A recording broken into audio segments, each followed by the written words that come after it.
De la BBC evidenció una preocupante realidad de las mujeres homosexuales en la región de Valparaíso, parte del país que fue catalogado como la zona roja, y esto producto de su historial de poca tolerancia con el lesbianismo.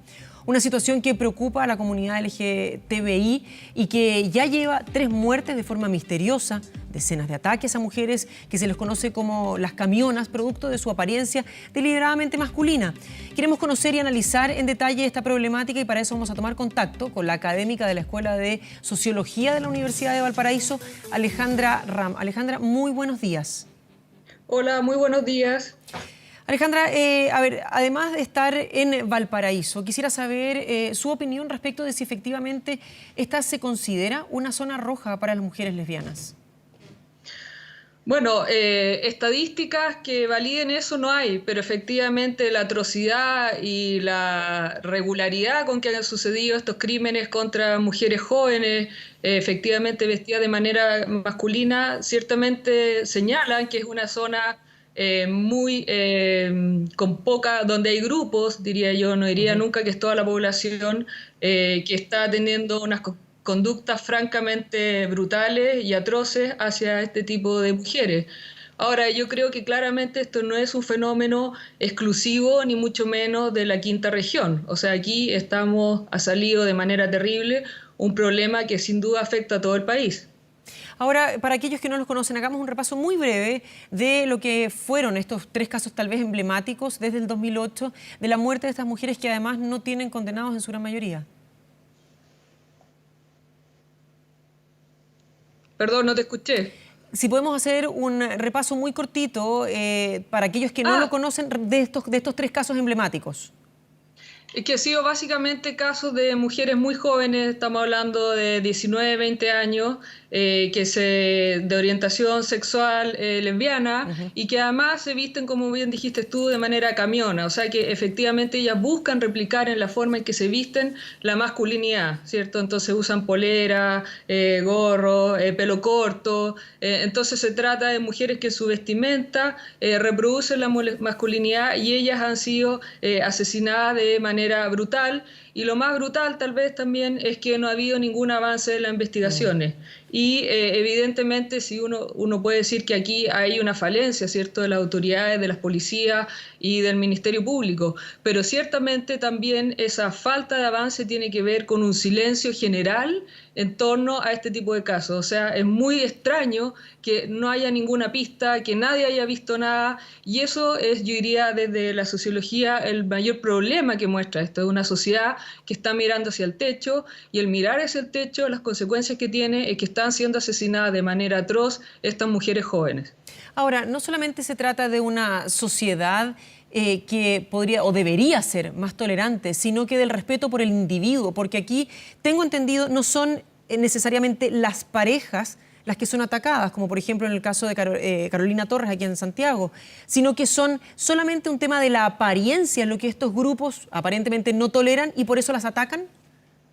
Sin lugar a dudas, yo creo que hay 2 cosas. La tolerancia no significa mirar al techo. La tolerancia, si queremos una sociedad inclusiva, tiene que ser una tolerancia activa, donde si yo veo que alguien se le dice algo en la calle, es maltratada, no es atendida como corresponde en un servicio privado o público, por razón de su apariencia o por la razón que sea, yo algo digo esto no puede ser, esto es impresentable, reclamo frente a eso, ¿ya? O recurro a las autoridades competentes. Entonces no hay que pensar que ser tolerante es no hacer nada, porque el no hacer nada termina en este tipo de situaciones. Y lo segundo, muy bueno lo que tú planteas, efectivamente, aquí no es menor que las mujeres que han sido objeto de estos asesinatos terribles, son mujeres que buscan replicar en su forma de vestir la masculinidad, ¿cierto? O sea, se visten de manera aparentemente masculina, ¿cierto? Replicando los códigos de la masculinidad. Entonces, evidentemente acá, el que sea el asesinato dirigido a ellos habla de grupos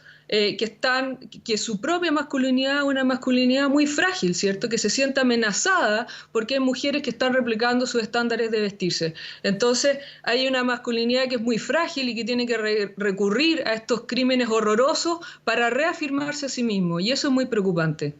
Alejandra, hablabas de grupos de la sociedad, no la sociedad en general. ¿Están o las mujeres lesbianas los han logrado identificar? ¿Saben cuáles son estos grupos y más o menos ¿Dónde operan o están en general dentro de toda la región y también del país?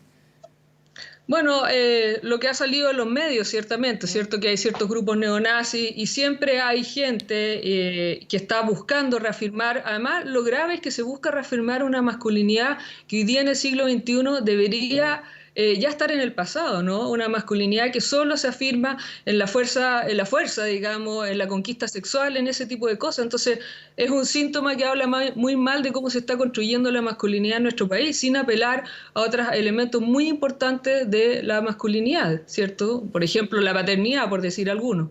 Justamente quería llegar a ese punto. Tú viviste en otros países, en Inglaterra entre ellos, donde, de nuevo, no quiero hablar de tolerancia, porque no se trata de tolerar a otros, se trata de incluirlo, como si fuese simplemente un individuo más, ajeno a cuál sea su orientación sexual o cuál sea su apariencia. ¿Cuán lejos nos ves y qué crees que hace falta? ¿Legislación, educación, sobre todo, otras medidas sociales? Bueno, nunca hay una solución, sino que hay que hacer, estos son problemas complejos que obedecen a diversas causas. Yo creo que es evidente que en las familias, si en una familia hay alguien que no es heterosexual, no es la solución mirar al techo, sino que esa persona hay que apoyarla, hay que acogerla, hay que darle un hogar efectivo. O sea, la cantidad de personas, por ejemplo, transexuales que son esposadas de sus propias familias o como las propias familias se transforman en la primera fuente de discriminación es brutal. Después los colegios en Chile están obsesionados con el tema del uniforme, ¿cierto? Que las niñas tienen que usar falda, no tienen que usar jumper y los niños tienen que usar pantalones. ¿Por qué no pueden usar todos pantalones? Entonces, hay que hacerse esas preguntas, ¿ya? En los colegios también qué pasa con los niños y niñas, digamos, que están, que no son heterosexuales o que no se identifican necesariamente con una heterosexualidad. Entonces, el colegio, si está imponiendo ese tipo de uniformes, también está participando en esta idea de que los hombres se tienen que vestir de una manera y las mujeres de otra, ¿ya? Y eso de alguna manera también está a la raíz de lo que están haciendo estos grupos terribles, que si se transgreden los códigos de vestimenta, te significa la muerte. Eso no puede ser, ¿ya?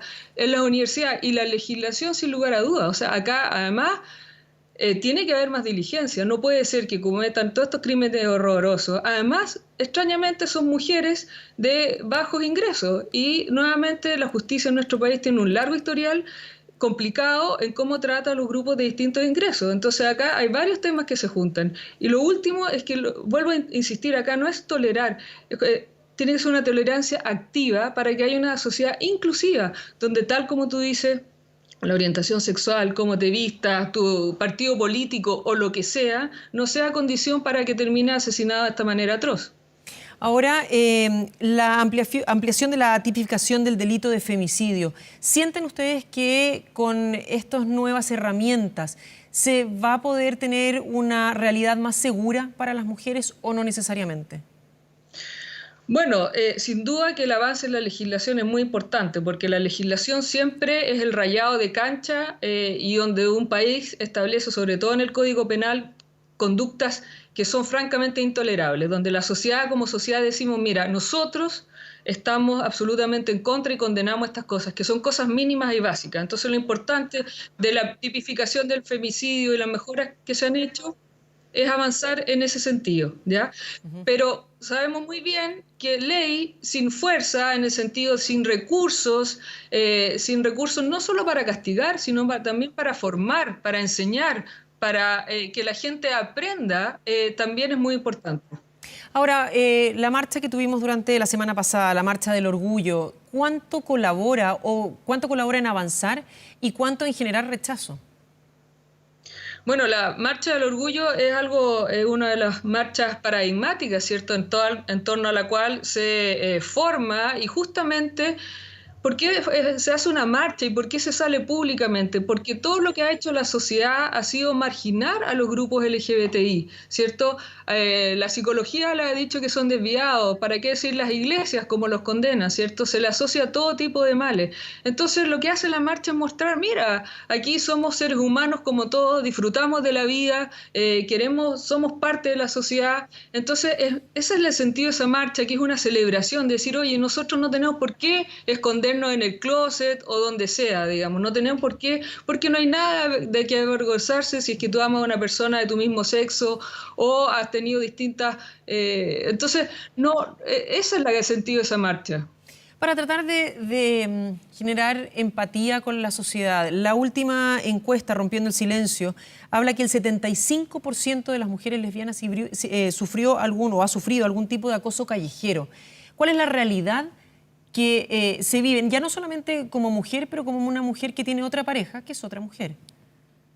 Bueno, yo creo que esa encuesta es brutal, ¿no? Muestra el nivel de castigo que hay hacia las mujeres que quieren salirse de la norma, que quieren desafiar lo que se espera de ellas, digamos, y eso es muy complicado. Y no puede ser de que alguien no pueda andar por la calle de la mano de su pareja, digamos. O sea, ¿qué es lo que es eso? ¿Qué tipo de sociedad nos estamos convirtiendo, digamos? Eso es muy complicado. Ahora, cuando pensamos en estas medidas de inclusión, del respeto hacia el otro, generalmente son a largo plazo. En el corto plazo, dentro de este mismo reportaje de la BBC, se hablaba que el alcalde de Limache, Daniel Morales, decía que iban a aumentar la cantidad de drones y de cámaras de circuito cerrado. ¿Qué otras medidas no se están tomando y se deberían tomar? O sea, yo creo que las medidas tienen que empezar ya, y de hecho, insisto, por eso yo hablé de la familia. O sea, quien vea esto, el mundo no heterosexual está dentro de las casas, es un mundo que existe, que es frecuente, todas las familias tienen a alguien que no es heterosexual. Bueno, entonces que parta ahí, en los colegios, fundamental, ¿ya? Lo que estaba hablando, esta cosa del uniforme, solo por dar un ejemplo. O sea, no es que, bueno, vamos a tolerar a la niñita o al niñito que no es heterosexual, no, sino que nos vamos a preocuparlo, integrarlo de manera activa, de que su orientación sexual no significa que le haya mal académicamente, de que quede aislado socialmente, de que diga, bueno, hagamos como que está en el colegio, pero en el fondo nos da lo mismo el desempeño que tenga. Lo mismo en las universidades, lo mismo en los lugares de trabajo. O sea, aquí hay que hacer activamente un esfuerzo de inclusión, porque y eso es lo que no hemos hecho, y eso es lo que redunda, y eso las consecuencias son estos asesinatos de estas mujeres jóvenes y que además quedan impunes. Alejandra, pero ¿cuántos padres, y lo hemos conversado en otras ocasiones el tema, cuántos padres hay que, por temor, desconocimiento, falta de información, dicen, no, yo no quiero que mis niños, sobre todo a una edad muy temprana, estén en contacto con la homosexualidad, que tengan amiga o amigo que vaya teniendo una orientación sexual distinta? ¿Cuánta apertura hay por parte de los colegios para tratar de educar a esos padres? ¿Cuánto derecho tienen esos padres de decir, no, yo todavía en una edad menor de 18 años quiero elegir a lo que va a estar expuesto o no mi hijo? Bueno, o sea, acá es bien complicado en el sentido de que muchas veces se cree que los padres tienen un poder absoluto, digamos, sobre los hijos, y el deber del Estado es justamente generar una sociedad y una sociedad inclusiva donde todos somos ciudadanos y ciudadanas, ¿ya? Eso no pasa por nuestra orientación sexual, ni pasa por cómo nos vestimos, ni por nuestra religión, ni nuestro partido político, ¿ya?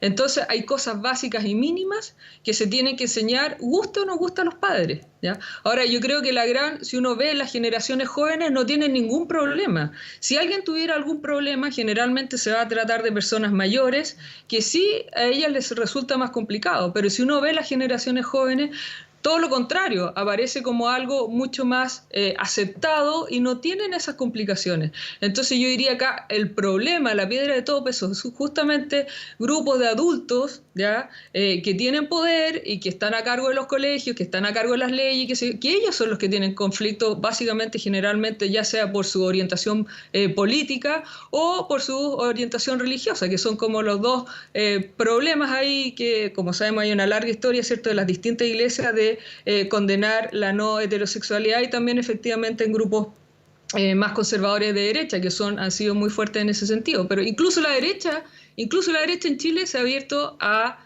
ese tema, digamos, ¿cierto? Tenemos el ejemplo de Evópolis, que muestra mayor apertura incluso dentro de una derecha chilena que en general es bien conservadora. Entonces, yo creo que ahí no es el punto central la opinión de los padres, sino que el punto central es la sociedad que nosotros queremos construir como sociedad, ¿ya? Y ahí eso es un esfuerzo mucho mayor que la voluntad o no voluntad de los padres. O sea, ya pasó la época del patriarcado donde los padres hacían a voluntad sobre sus hijos. Eso hoy día es impresentable.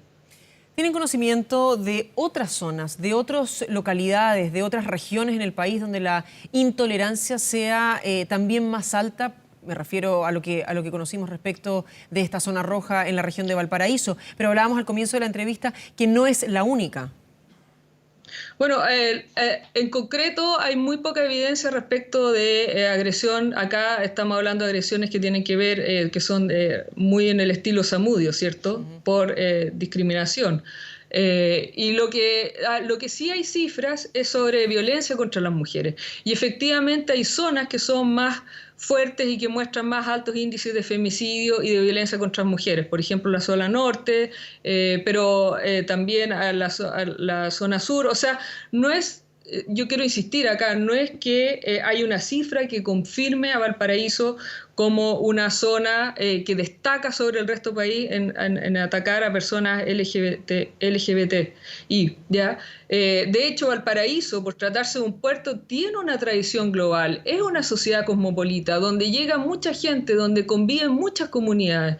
Entonces, también tiene ese polo muy interesante de atracción, digamos, de gente de todas partes del mundo, de distintas creencias, de distintos mundos, ¿cierto? Entonces, no hay que, yo creo que en ese sentido hay que tener mucho ojo. O sea, Valparaíso, por el contrario, siempre ha sido una región puerto, una región donde confluyen muchas culturas y donde ha sabido convivir con la diversidad. Entonces, yo creo que hay que tener mucho cuidado en hacer esa conclusión que tú estás diciendo, que esta es una zona especialmente roja. Ha sucedido esto, pero no es exclusivo de Valparaíso y se da en otras partes. Ahora, lo que sí falta, sin lugar a dudas, es mayor investigación y tener cifras que permitan a todas las instituciones, tanto policiales, de persecución penal, pero también sociales, de educación, de apoyo, etcétera, contar con más recursos y también la responsabilidad de cada uno. Si la sociedad la hacemos cada uno de nosotros. Absolutamente. En este reportaje, de hecho, se habla que dentro de la propia comunidad lesbiana es conocido que Valparaíso es un lugar, no Valparaíso ciudad, pero sí la región de Valparaíso es una región compleja para ella, sobre todo para las camionas, como tú las definías más temprano. Ahora, varios cambios se están haciendo en nuestro país. Por un lado, se está discutiendo una ley de adopción homoparental. La llegada de muchos migrantes, lo que nos hace tener una sociedad también más diversa, tal vez habiendo sido más aislada por estar al final del continente. ¿Cómo está preparada o no preparada nuestra sociedad para recibir todos estos cambios, para poder incluirlos y también incluir entonces estas comunidades de LGTBI? Bueno, yo creo que esa lógica de la preparación ha sido muy desafortunada. Es la lógica que usaba nuestra élite gobernante desde el siglo XIX para frenar una serie de avances y de progresos sociales, ¿ya?